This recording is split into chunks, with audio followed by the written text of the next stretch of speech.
Israel says that it's preparing to retaliate for a missile strike launched against it last week by Iran. Israel's armed forces have until now mostly concentrated their fire on Hamas in Gaza and Hezbollah in Lebanon. Both militias are controlled and financed by Iran. An offensive against Iran itself would mark a significant escalation of the conflict in the region.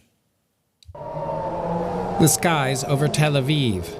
Israel's Iron Dome missile defense system shooting down some of the approximately 200 rockets Iran aimed at the country. Israel responded to a smaller attack earlier this year in a relatively measured way, an airstrike on an Iranian air defense battery. Now the pressure is on to deal Tehran a painful blow. Iran made a big mistake tonight and will pay for it. The regime in Iran does not understand our determination to defend ourselves or our determination to retaliate against our enemies. Analysts say the most likely response is to launch airstrikes on Iran's oil facilities and infrastructure. Israel has missiles capable of striking deep into Iranian territory, and oil facilities, including its main export terminal, Kharg Island, as well as major refineries, are soft targets above ground and out in the open. This could hit the Iranian economy hard, but also drive up oil prices worldwide, something the US, which is Israel's main backer, does not want a month before a presidential election. Israel could also hit military airports and bases, as well as ammunition depots. Any attack using fighter bombers or missiles would have to deal with Iran's air defenses, but it's not clear how effective they would be.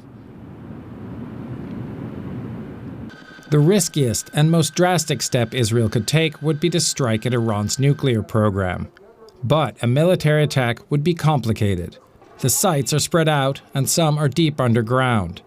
Israel's fighter bombers and missiles can't carry big enough bombs to easily penetrate that far. Any of these attacks risks escalating hostilities into an all-out war with unpredictable consequences. That's what's rattling the international community. The US wants above all to avoid getting dragged into a regional war that might also draw in Iran's backer, Russia. Farzin Nadimi is an Iran analyst at the Washington Institute for Near East Policy. It's good to have you with us. I want to ask you, what kind of Israeli retaliation against Iran do you expect and when? Thank you, Brent, for having me. Well, it all depends on how Israel will design its operation. It's very, obviously very complex. And this targeting of these aim points, the objectives that Israel has, it depends on political and military considerations. And I think it has taken quite a while and will probably take a little more until Israel makes sure that these targeting is consistent with their military strategy, with their consideration of legality, ethics, and operational feasibility, and considering the type of platforms and weapons that they choose to use in this operation. I think then they will choose what kind of targets they will choose. And this is almost on the reverse to the usual, but I think that's necessary in this case because Israel will notwithstanding what type of weapons it uses. And it will consider the fact that Iran might retaliate, and Iran has promised to retaliate.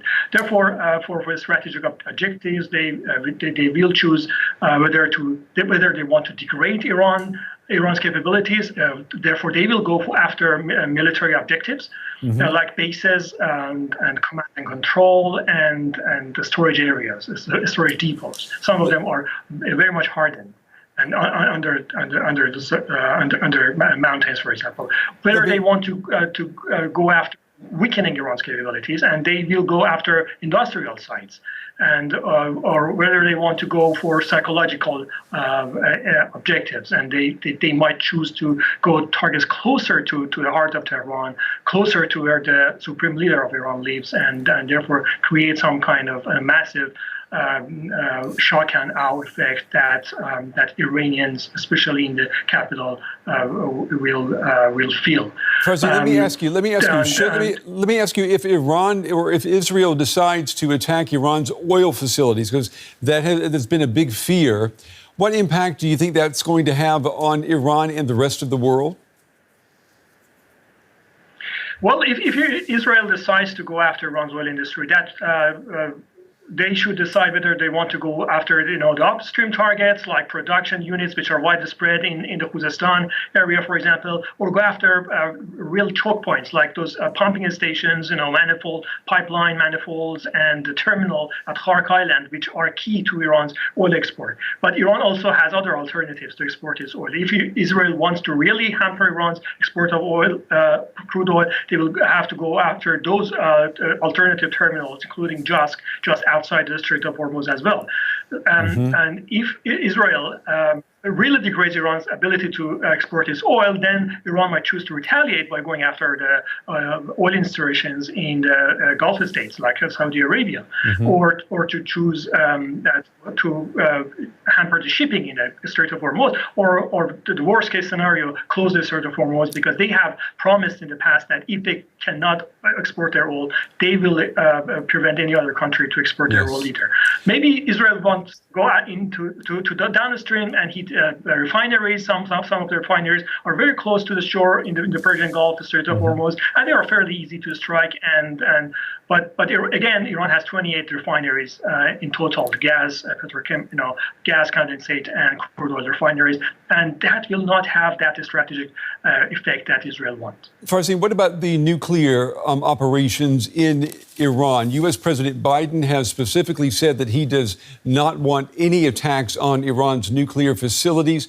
I'm wondering, how much influence do you think the United States has right now on Israel's decisions when it comes to attacking Iran? Well, I think Israel will face the fiercest opposition from the United States administration if they want to go after nuclear sites, because Iran's nuclear sites are widespread, dispersed around Iran, and some of the most important ones are deeply buried, like in Fordo.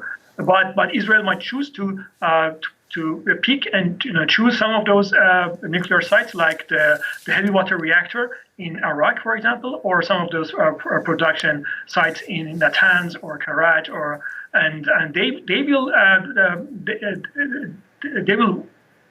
affect, obviously, the Iran's the fuel cycle and other nuclear projects, but they will not be able to completely stop Iran's ability to enrich uranium or to advance their program. In fact, it might accelerate. Farzin Nadimi with the Washington Institute. Farzin, we appreciate your time and your analysis tonight. Thank you.